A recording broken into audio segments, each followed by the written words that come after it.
Hello, Timberwolves fans. This is Timberwolves Explosion. I am your host, Paladino Joey, or Joey Awajan. You noticed there was no introduction of any kind. At this point, I don't feel it's appropriate for what this particular episode will be about. This is a extra. There's no song I should put at the beginning there. You know, it's just nothing I can really come up with that would be appropriate at this point. It's just literally like a very sad, sickening day right now. October 25th, 2015 is the day that will be remembered as the day Flip Saunders left this earth. It's an unbelievable turn of events that has taken place. Ultimately, I'm not going to go hard and heavy into numbers and all that. You know, I'll talk about his career some and such. This is not going to be about the preseason or such. I just have to make a separate, special, extra episode. There will be another episode coming out maybe in, a couple of days, maybe a week.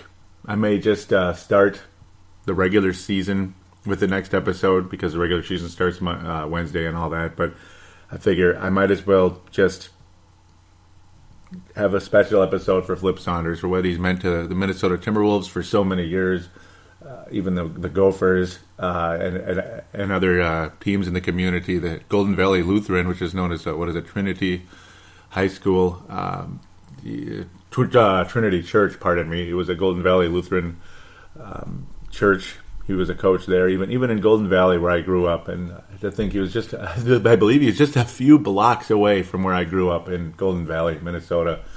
Just a little further east down Glenwood, basically, is where I lived compared to where he was. He was a little bit west of Highway 100, off of Glenwood. Where do we start? Where can we start? I guess ultimately, Flip Saunders was, as a lot of you know, apparently was diagnosed with Hodgkin's disease, as they call it, back in June, right around the draft, slightly before it. Ultimately, he continued his duties as president of basketball operations. Even signed Andre Miller and Tayshaun Prince, who he coached in the past. Not Andre Miller, but Tayshaun Prince wanted to bring some veteran leadership into the team. Just continued his operations, and then nothing was even announced until August. And then it's like he's going to continue things, but ultimately he has a cancerous situation, and we're gonna keep it going, fight through the chemotherapy and such. And then a mere month later, is like he's going to be out, and it's not going to be for weeks. It's going to be for months. And to this date, none of us are really, truly sure what happened. Did the cancer get worse? Was there a reaction to the chemotherapy? Did something else come up? Some type of side effect? I'm not sure. And none of us really know right now, and perhaps that news will come out at a later date, and I'll mention it on this on Timberwolves Explosion, ultimately. Just like I will bring up your posts to the Facebook page and Twitter as they continue to bleed out during the course of this week and such. I'll bring them up on the next episode. I'll read some of them on this episode as well. This is going to be a one-segment show. There's not going to be any break of any kind. Nothing. No plugs. Nothing. Not even. Other than just this is Timberwolves Explosion. That's about it. Letting you know what show you're listening to and who's talking to you. That's about all that matters at this point. Other than Flip Saunders himself, man. It's like, where do I go? Am I good at this kind of thing?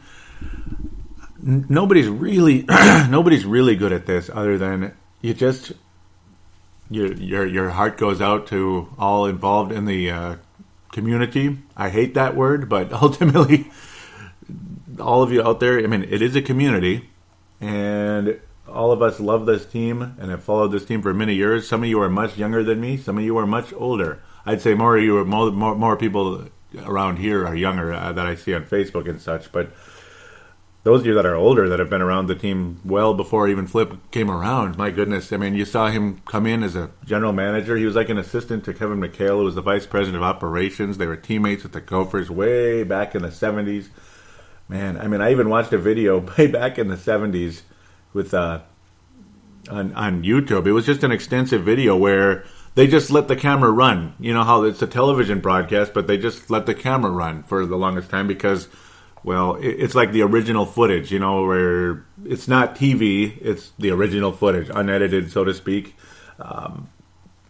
And boy, things were so different back then. And you saw Flip Saunders running out on the court. And he's flexing his arms like, yep. And then he's revving up the group, you know, the guys. He's the team captain, the point guard, and all that. And it's like, man, you see him so young. That's as far back as it goes, you know, with Flip Saunders here in Minnesota. And it's amazing seeing that and how different the whole world was.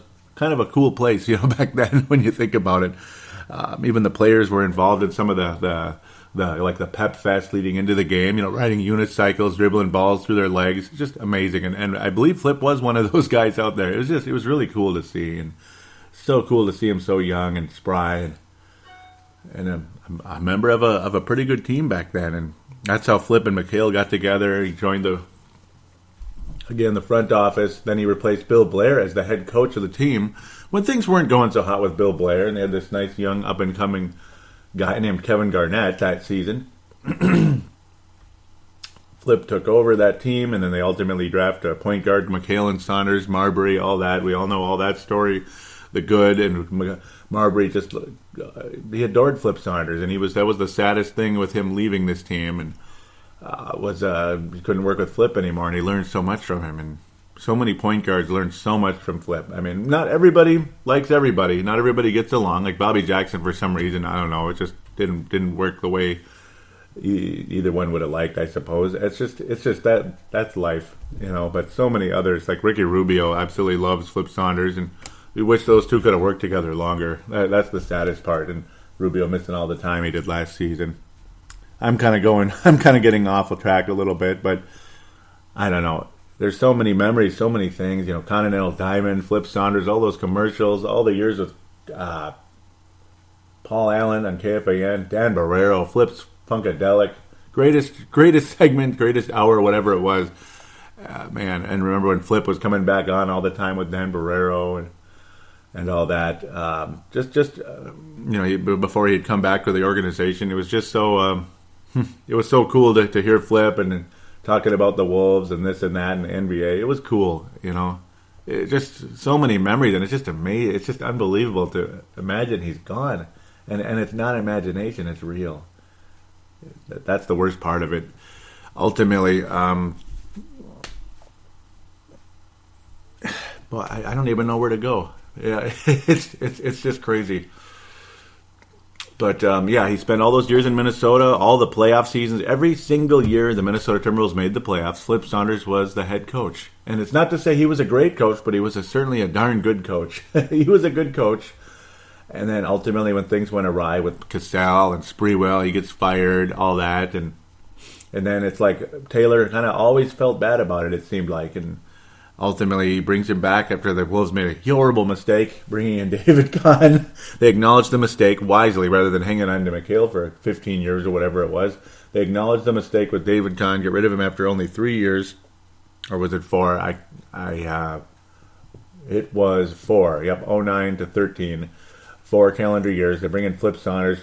What an unbelievable what a refreshing thing to bring to this franchise. And I still remember it was snowing out, May 3rd, 2013. That's the kind of memory I have. Do you think I have it written down, or do you think it's in my memory? It's in my memory, man. I don't know if it's photographic or what it is, but that's just the kind of person I am. Maybe that's why I belong behind the mic today. It's because I can remember details like that. It was snowing out on May 3rd, and then Flip even kind of joked about it. Like, yeah, it's snowing in May. What else is new, right? He was just kind of having fun with it. And just a refreshing vibe. And he drafts 2 guys that, and Shabazz Muhammad and Gorgui Dieng. Some of us scratching our heads at the time, and then look later at Trey Burke. We know what he is. Look at Gorgui Dieng and look at Shabazz. What an unbelievable smart pick that ended up being. And then what can you say about the Andrew Wiggins trade? I mean, Flip Saunders became the best general manager in basketball, at least for that summer, and then you wind up with Karl Towns, and everything is going so well for the organization. Karl Anthony Towns, even the Zach LaVine pick looks really good for a 13th pick. My goodness. So many things. Even go after Tyus Jones. And the guy already, I believe at that point, had Hodgkin's disease. I mean, all these things were going right. all these things going well for this organization. And this man leading the way. Kevin Garnett, by the way. Yeah, by the way, Kevin Garnett comes back in a trade that Flip Saunders orchestrated with the Brooklyn Nets. Yeah, Brooklyn Nets. I'm still confused with all the moves and stuff and the name and the not name changes, but partial name changes and whatever it is, new uniforms and new whatever, and how Garnett went from Boston to Brooklyn. He didn't play on a third team. He only played on fourth team. Pardon me. But yeah, I mean, you orchestrate a trade for Kevin Garnett. Kevin Garnett's back. Flip Saunders is back. My goodness, crazy, isn't it? You even have Sidney Lowe, Sam Mitchell. My goodness, all those guys that go all the way back to 1989 or 91 or 92. whenever you started with the Wolves, and some of you out there didn't start. Some of you little rugrats didn't even start till 05. Ooh, you've been around the Wolves for years. No, you haven't. No, you haven't. If you don't remember Sam Mitchell as a young, decent player with the team, you're no Wolves veteran. not quite. But to have all those guys back, all those men back, and even though I believe Saunders got sick a little bit here and there, who knows? Maybe he was getting checked out during those times. I don't remember. But yeah, he missed a couple of games last year. Sam Mitchell replaced him, was very solid and a very suitable replacement when need be. Maybe even if it's a long-term thing, like it was headed towards. We just didn't know how long. But Garnett's back, all this good vibe, all these men that get along so well together. I mean, Garnett would run through a wall for Flip Saunders, even to this day. Even as a 40-year-old veteran with a ring and an MVP and all that, he would run through a wall for Flip Saunders. That's the kind of respect he had for him. Carl Towns, and Andrew Wiggins, all these men, Flip Saunders, fingerprints were all over every one of them on this roster at this point in time, and they all had that admiration for him, and you got the vibe they were all going to stick together with this team long term, see what happens, just how far this team could get, man. Maybe Flip could finally get a ring, after all those years of the Wolves, obviously, the promising seasons, the mediocre seasons, the seasons that just weren't quite good enough. Damn it, anyway, and then going to Detroit. I mean, the best record in basketball and getting his heart broken by the Heat, and then Cleveland got past them when they went on a quote-unquote miracle run. And then the Boston Celtics, Kevin Garnett, beat the Pistons the next year. And then Flip was gone after 3 years and 3 Eastern Conference Finals, and that didn't end up winning. Winds up with the Wizards. That was just kind of a wash, unfortunately, for him. An organization that really wasn't going anywhere yet. I'm sure he was happy for Randy Whitman's finally getting some success in Washington. Randy Whitman there, but then to come back here and have everything going the way it was, man, everything going so well. All these men here, all these young men here, in the right place, right time, right general manager / president of basketball operations is what he is now, or was. And I even accidentally said that at one point. I was hoping and praying for the best. And then just to imagine, where do we go now, ultimately? Where do we go now? And obviously that's a question we can't answer today. Today's more of a paying our respects and mourning and thanking Flip Saunders for everything he's brought to the community. And just what an all-around good guy he was to so many people. I mean, I never personally met him, and I wish I did. But I know people that have met him, and they were like, he was the nicest guy they ever met. I know somebody that was walking outside, what was that, a place called Nick's Sports World, down by the WCCO building in downtown Minneapolis. We're going to go in. He was an old, like a teacher mentor way back when I was in high school. A young guy who was probably just out of college or something, pretty young guy, was walking in, and Flip Saunders was right there, coming out. And he said he couldn't have met a nicer guy in the world. And it just, that's the vibe you get from a lot of people.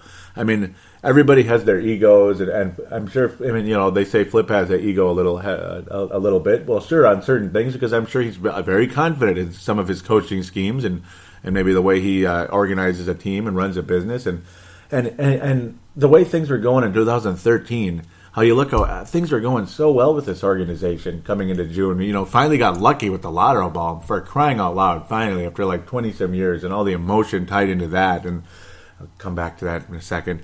But things were going so well for Flip. I mean, just think about the whole scenario. Flip comes in, and there were back channel conversations. Garnett eventually was going to come back. I mean, because it was going on during the summer, too, of 2014. There were back channel conversations that maybe started all the way back at least in 14. But remember when Flip came, obviously he was it a 5% stake or so in the organization? Something like that with the ownership. I mean, he bought it. So he's an owner of a team that's about to go up in value. An ownership stake, president of basketball operations. He could even be head coach when need be. Oh, man. I don't know. He might have even mopped floors. I have no idea. But I'm sorry.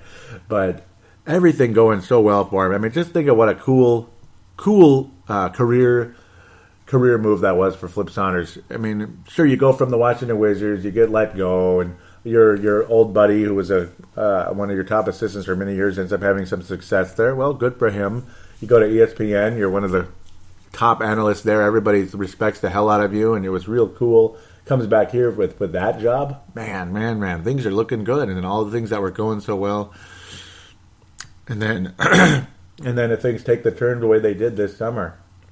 But no, ultimately, it looked like he was going to be. I didn't even finish where I was going, but ultimately, it looked like Flip was going to be, going to be one of Garnett's owners with Garnett owning the team. They were all going to be an ownership group together. Flip Saunders, Kevin Garnett, as Glenn Taylor ultimately sells the team in the next couple of years.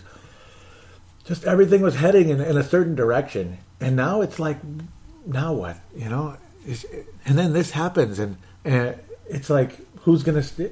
Is everybody going to stay? I hope so. Is everybody going to stick together? It's like you don't really want to think about that kind of thing, but you do wonder, and you hope that the guys do cling together and stay together for Flip in his memory, and they continue to work together. And you hope that whoever does take the reins of this organization is a good man and a man that they know and respect, and that also is good at his job, like Flip was. You hope that he can continue this franchise in the right direction. That's the hope. That's really the hope. And something like this is really, really, really incredibly difficult to recover from. I don't know if the Vikings ever really recovered from what took place with Corey Stringer. I mean, that franchise really, really went through a tough time for many years after that. And then you have Malik Sealy's sudden car accident all the way back in 2000. I mean, you can only imagine the emotions going through Kevin Garnett right now with what took place with that, and then this all these years later, 15 years later, about 15 and a half years almost later. not that the exact time matters, but you get the idea. Garnett losing Sealy and Flip, and during the course of his time in Minnesota. I mean, could only imagine how he feels right now. And he was sitting in Flip Saunders' parking space. There was a picture on Facebook, and he wrote, "Forever in my heart." And the last time Kevin Garnett posted anything on Facebook was when he had just come back to the Timberwolves back. It was a February 25th post. That shows you how inactive Kevin Garnett is on Facebook for, his own personal reasons. And then an event like this, to have him say "forever in my heart," it's just like, yeah, I mean, it's the kind of thing that really touches you, boy. And to see that alert on my phone as I was watching the Minnesota Vikings game, and I will get to Purple Mafia this afternoon. Don't worry out there. Don't worry, I will get to Purple Mafia, but I have to get this up first. For obvious reasons. But to see that alert come on my phone, I just wanted to throw up and cry, and at the same time, a little bit of anger as well, because what happened here? That's the question that we're left with. And I hope we can get some answers. What happened? What happened here? It's just... And yes, people die. And Flip Saunders, his father, unbelievably, he died, I believe, of cancer, if I remember correctly, because I just wanted to come behind the mic today, folks. But he died of cancer right around the draft time, right before the draft. And imagine, Flip, this much later. I remember how Flip was really in tears and was so sad and was crying and everything still, at the time. During the draft lottery, that's what it was. Like, oh, he brought us good luck, he was saying. That's what it was. And then just a few months later, 1 month later, Flip's diagnosed with cancer. 2 months later, after that, it's mentioned it's announced, and then he's hospitalized, and a month after that or so, he dies. Just aches when you think about that. Just the timeline there. Again, like, what the hell happened here? And I'm not saying that, certainly not saying that to be funny or to be vulgar, but it's just what did happen, because when you consider it was an 80% survival rate with this condition, I'm not mad at any individual person. Just, again, it's just what happened. That's the question that I'm left with right now, and ultimately, I guess we'll find out over the course of time here through the media if his family, if and when his family does wish to make that available through the whole privacy thing, and I will respect that privacy 100%. It's obviously it's just a situation where all you can do is pay your respects, give your thoughts and prayers to the family. I encourage you to please post anything and everything you want to say on your heart about this on the Facebook page, where I was talking about the whole situation, about how I'm just heartbroken about what's taking place.